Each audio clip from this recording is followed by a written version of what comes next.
Kayaknya rumah ini kosong deh. Kemungkinan orang-orangnya lagi pada traweh. Nah, mumpung masih sepi, lu tunggu di sini, gua masuk ke dalam. Oke kalau begitu. Sip. Helmnya.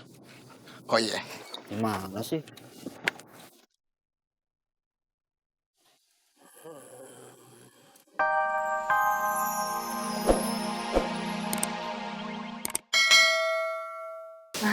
Suka datang tamu. Jadi punten nggak bisa hari ini. Next aku ikutan. Aku buru-buru permisi, Pak. Loh, Bu?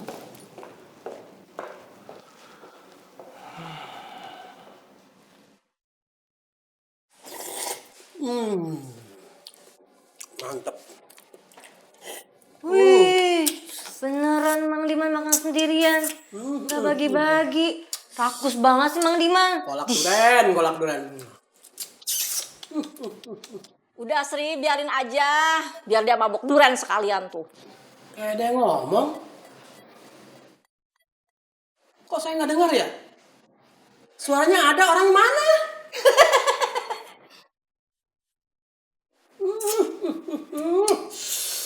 Kolak duren, mantep.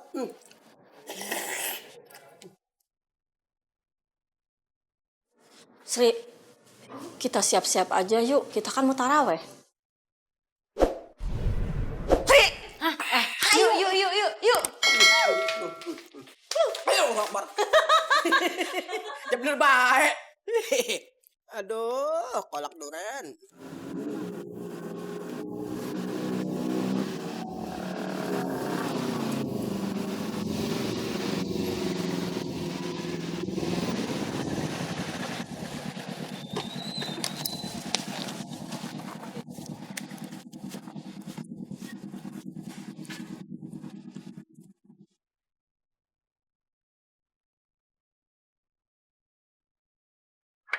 Halo, Fari.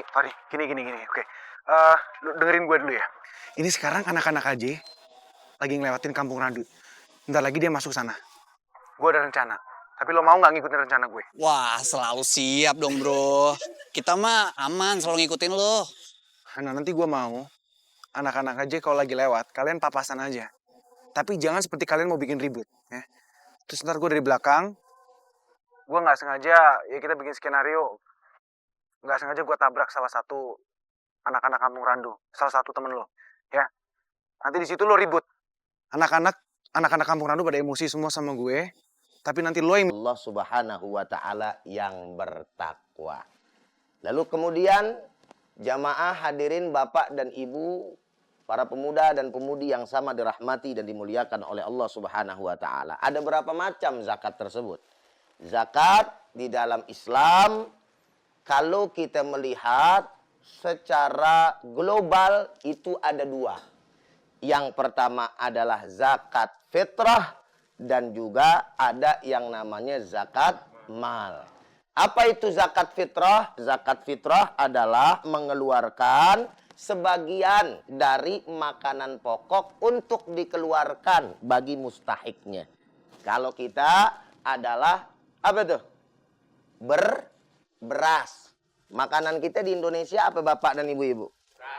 Beras. Berarti ngeluarin beras 2,5 kilogram atau 3,5 setengah liter. Betul apa betul? Ini yang pertama. Nah, yang menjadi masalah kalau zakat fitrah orang jarang lupa.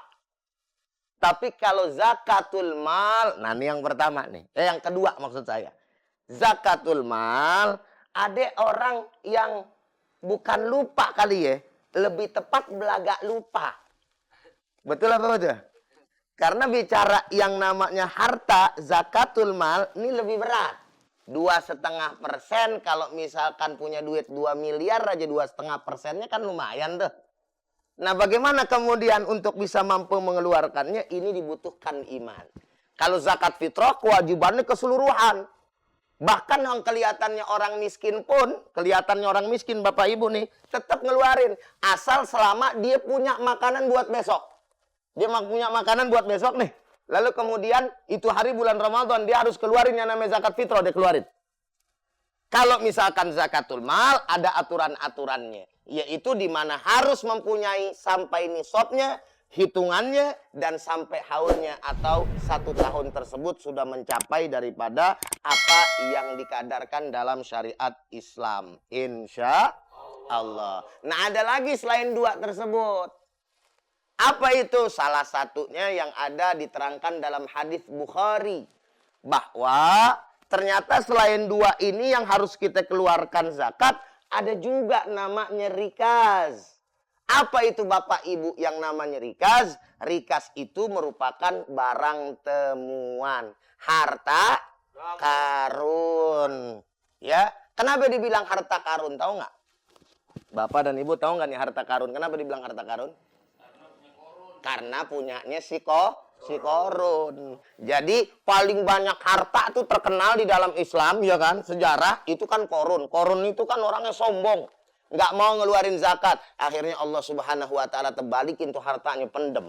Sehingga yang terkenal adalah si korun. Maka ketika ada harta terpendam, dipanggillah namanya harta korun. Padahal nggak juga gitu, keles.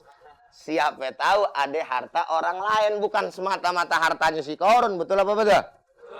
Walhasil, lalu bagaimana caranya ketika kita menemui barang temuan ini?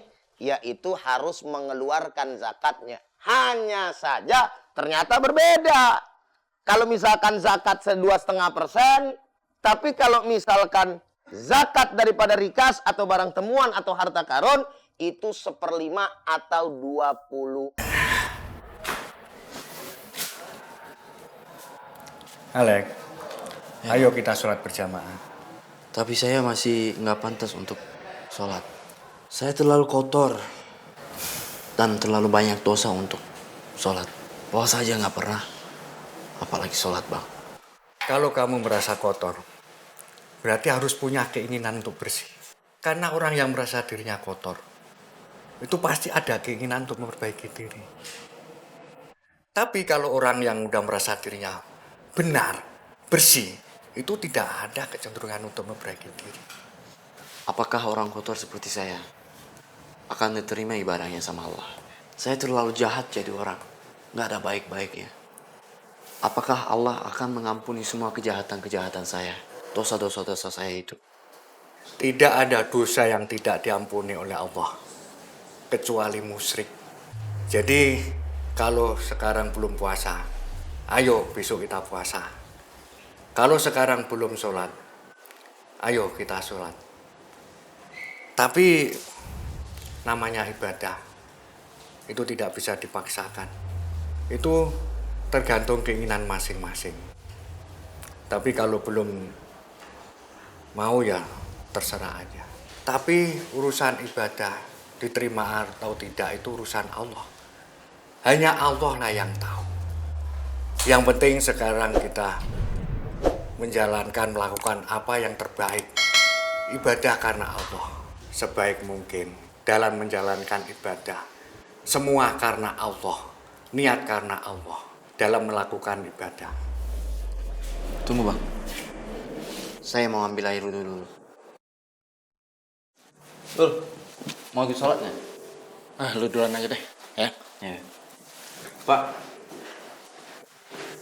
Ya, ada Pak. Pak, mau minta izin, mau ambil air dulu.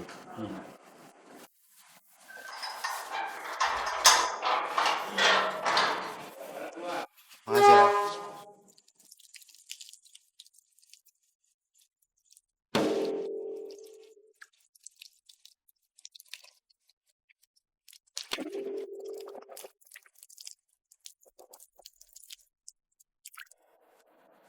Allahu Akbar.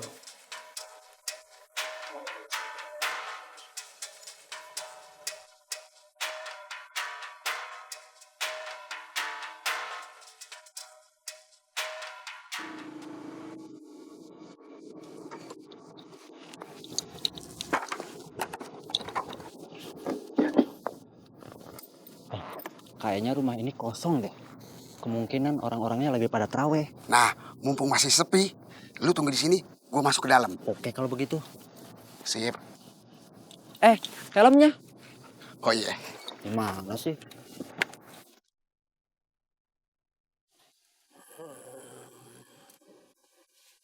hamba-hamba Allah.